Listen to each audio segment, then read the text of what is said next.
Dis 'n voorreg om jou te kan groet.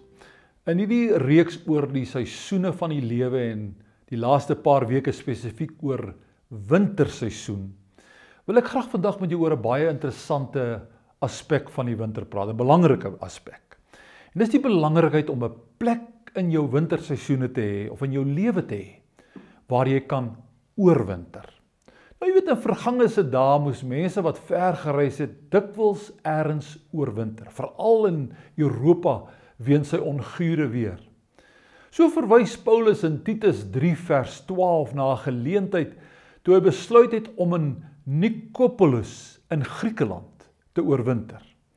Daar was waarskynlik vriende of medegelowiges wat hom tydens die gure Europese weer en winter geherberg het. Die belangrikheid om plekke van oorwintering in jou lewe te hê, word ook treffend duidelik in die verhaal van Paulus se byna noodlottige skeepstog na Rome.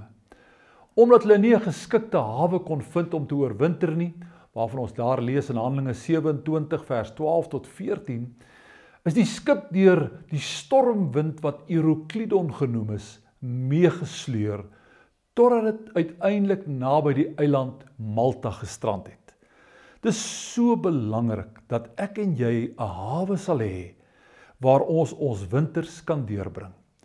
Ek dink daaraan dat hierdie letterlike oorwintering ook figuurlik en geestelik 'n groot waarheid is.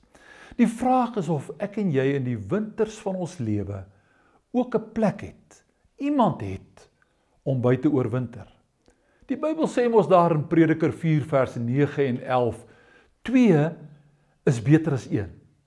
As 2 by mekaar lê, kry hulle warm. Maar hoe kan 1 alleenig warm word? Daar is tye in 'n mens se lewe, veral in die lente en somerseisoen, wanneer jy alleen en op jou eie reg goed regkom, wanneer jy nie regtig ander nodig het nie. Dis egter 'n ander storie wanneer die winter kom. Dan het jy 'n ware vriend nodig, 'n geestelike vader of moeder, 'n mentor, iemand by wie jy veilig kan wees en kan waag om by swak te wees. Want sien, in die wintertye is 'n mens dikwels kwesbaar en swak en broos. As jy nou 'n somer beleef en jy voel sterk en in beheer, moenie dink dat jy nooit ander gaan nodig hê nie. Moet ook nie eers wag tot die winter jou in al sy felheid oorval en dan na 'n plek van oorwintering soek nie. Baie mense het figuurlik tydens die winters van hulle lewe omgekom, omdat die winter en alles wat daarmee gepaard gegaan het, hulle onverwags oorval het. Soos Paulus moet jou oorwintering beplan. As 'n groot ramp of krisis jou nou moet oorval, na wie toe sal jy gaan? In wie het jy genoeg vertroue? Wie dink jy sal verstaan? Waar sal jy die nodige geestelike en emosionele warmte, beskerming en voedsel vind? Of sal jy maar alleen daardeur moet worstel? Jou primêre oorwinteringsplek moet natuurlik jou eie huis en huwelik wees. Dis die ideaal en God se plan dat jou eggenoot of eggenote die een kan wees waar jy jou oorwinteringsskuiling kan gaan soek.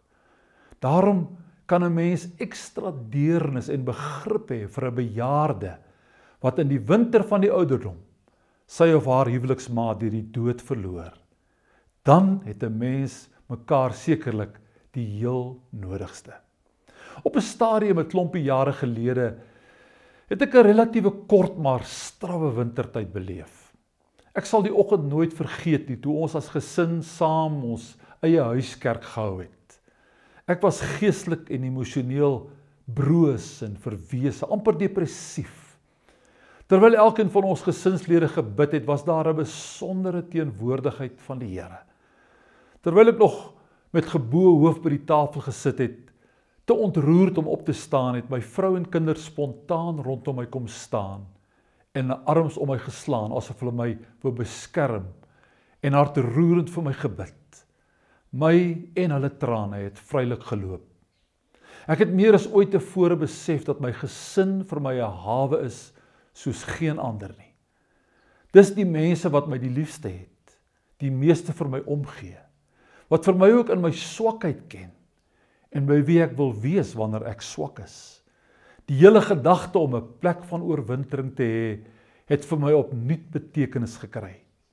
Dit is ook belangrik en 'n groot seën om in sulke tye 'n geestelike vader of geestelike moeder te hê, na wie toe jy kan gaan vir raad en geestelike en emosionele skuiling.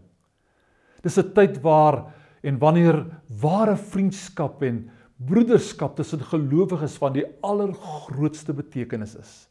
Dis egter belangrik om hier ook 'n waarskuwingslig te laat flikker. Dis nie wenslik nie en beslis riskant om in jou winters toevlug te gaan soek by iemand buite jou huwelik en van die teenoorgestelde geslag. Omdat 'n mens in so 'n tyd kwesbaar is dit baie maklik dat dit die begin van 'n onbehoorlike verhouding kan wees, of dat jou kwesbaarheid deur so iemand uitgebuit kan word. Daar is ontelbare verhale van huwelike wat op die rotse beland het, nadat een van die egliede by iemand van die teenoorgestelde geslag buite die huwelik gaan oorwinter het. Talle pastore en predikante het ook vir die versoeking geval, toe iemand van die teenoorgestelde geslag tydens 'n krisistyd, 'n wintertyd, by hulle skuiling kom soek het, en in die begin van 'n emosionele en later selfs 'n seksuele verhouding geword het. Maak dus seker dat jy 'n veilige oorwinteringsplek het, want die winter gaan een of ander tyd kom. Dank die Here vir 'n gesonde huwelik, wat tot 'n groot mate daardie behoefte aan 'n oorwinteringshawe kan vervul. Terloops, onthou jy nog jou huweliksgelofte? In tye van voorspoed en teëspoed, van siekte en gesondheid. Dank die Here ook vir familie en ware vriende. In die wintertye gaan julle vir mekaar meer beteken as wat jy nou besef. En dank die Here vir egte broers en susters in die Here. Ons is vir mekaar gegee spesiaal vir die winters. Ek vertrou, jy het ook 'n plek, jy het ook iemand by wie jy veilig kan oorwinter.